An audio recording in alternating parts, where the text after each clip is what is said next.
अस्सलाम वालेकुम बच्चों, स्वागत है आप सभी का कक्षा 2 में। हमारा आज का विषय है वर्णमाला। वर्णमाला का पहला भाग क्या है बच्चों?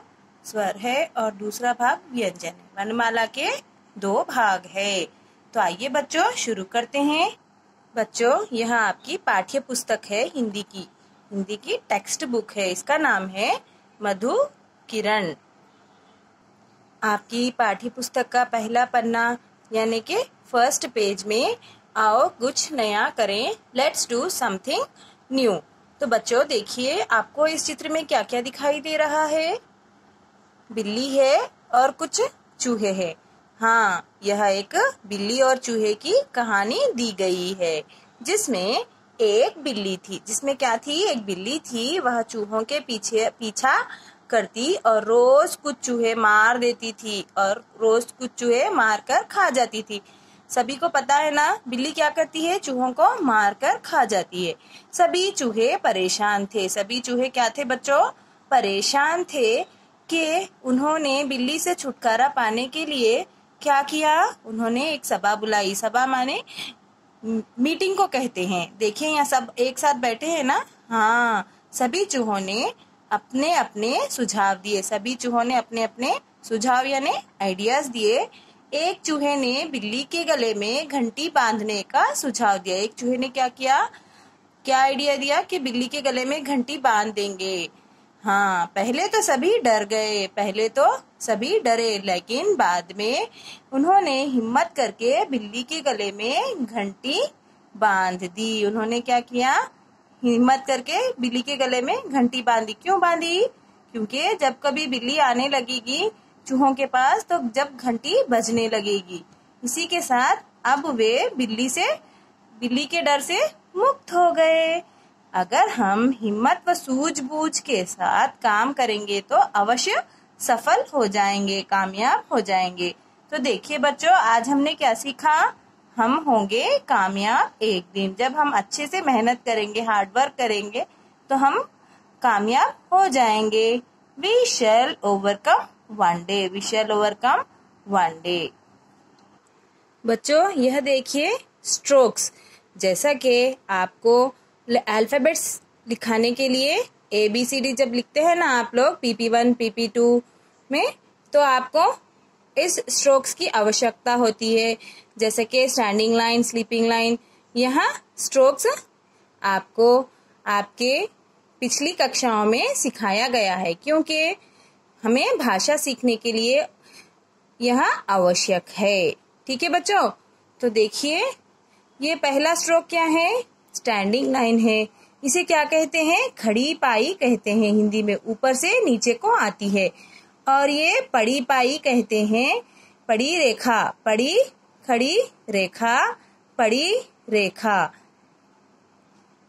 स्लीपिंग लाइन यहाँ लेफ्ट से राइट को जाती है और इन दोनों को जोड़ने पर इस तरह का आकार बनता है। इसे आकृतियां कहते हैं। तो देखिए बच्चों, यहाँ भी ये स्लाइंट लाइन है ना। स्लाइंट लाइन किस तरह होती है? आपका स्लाइड किस तरह आप स्लाइड करते हैं ना खेलते समय। हाँ, इसे हिंदी में तिरछी रेखा कहते हैं। तो आगे देखिए, वक्र, curve, right curve, left curve. तो बच्चों, वक्र कहा जाता है। कर्व को क्या कहा जाता है?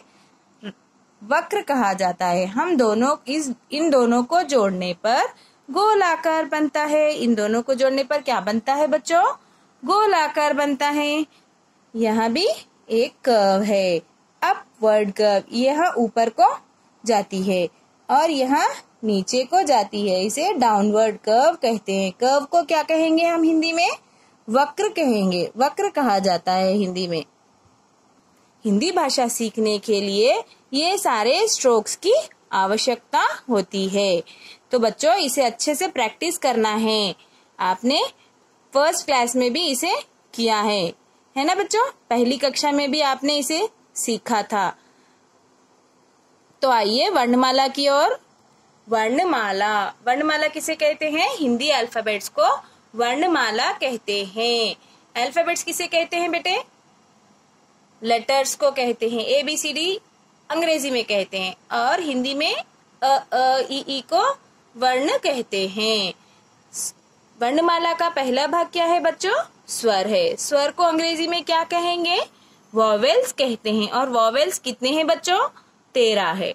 तो आइए स्वर का पहला वर्ण क्या है देखिए। किस तरह लिखा जाता है? यहाँ left curve, sleeping line, standing line, sleeping line. मैं किस तरह से उच्चारण कर रही हूँ आपको भी उसी तरह से करना है। किस तरह से लिखे हम? उसी तरह से फिर एक और एक यहाँ पर स्टैंडिंग लाइन डालना है। ई स्लीपिंग लाइन, छोटी सी standing line, right curve, left curve को इस तरह से घुमाना है।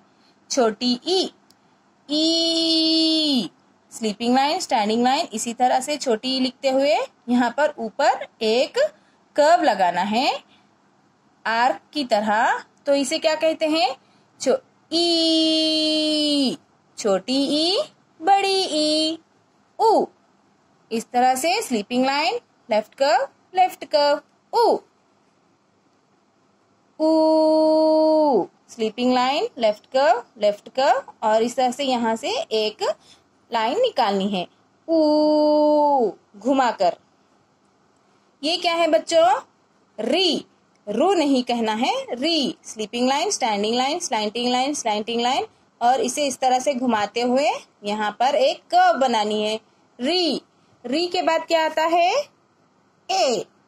Sleeping line, slanting line, sleeping line, standing line, slanting line, A. इसी तरह ए लिखते हुए यहाँ पर एक मात्रा लगानी है। इसे मात्रा कहते हैं आई। ए आई।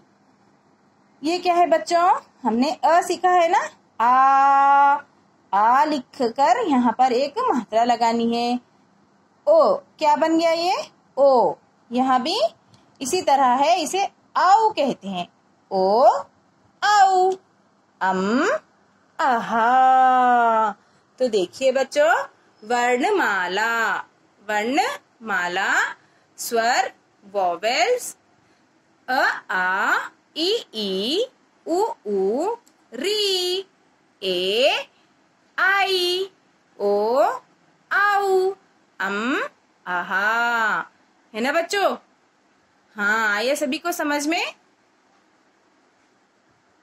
बच्चों, हमें गृह कार्य करने के लिए इस तरह की बुक को खरीदना है। इसे ब्रॉड रूल लाइंस वाली बुक कहते हैं। ठीक है, तो हमें देखिए किंग साइज की बुक कहना है आपको बुक स्टोर पे। ठीक है, तो आइए वर्णमाला स्वर वॉवेल्स अ आ, ई, ऊ, री। तो इसे अच्छे से किस तरह से लिखेंगे आप? देखिए, मैं यहाँ पर पेन से लिखी हूँ। इसी तरह मैं जिस तरह आप पेंसिल से लिख रही हूँ उसी तरह आपको लिखना है। आ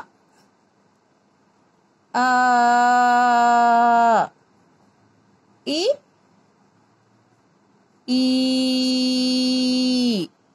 ऊ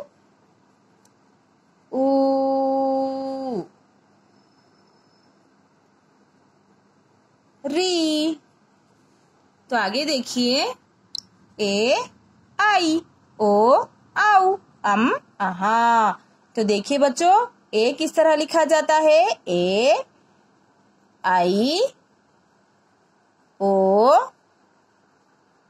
आऊ,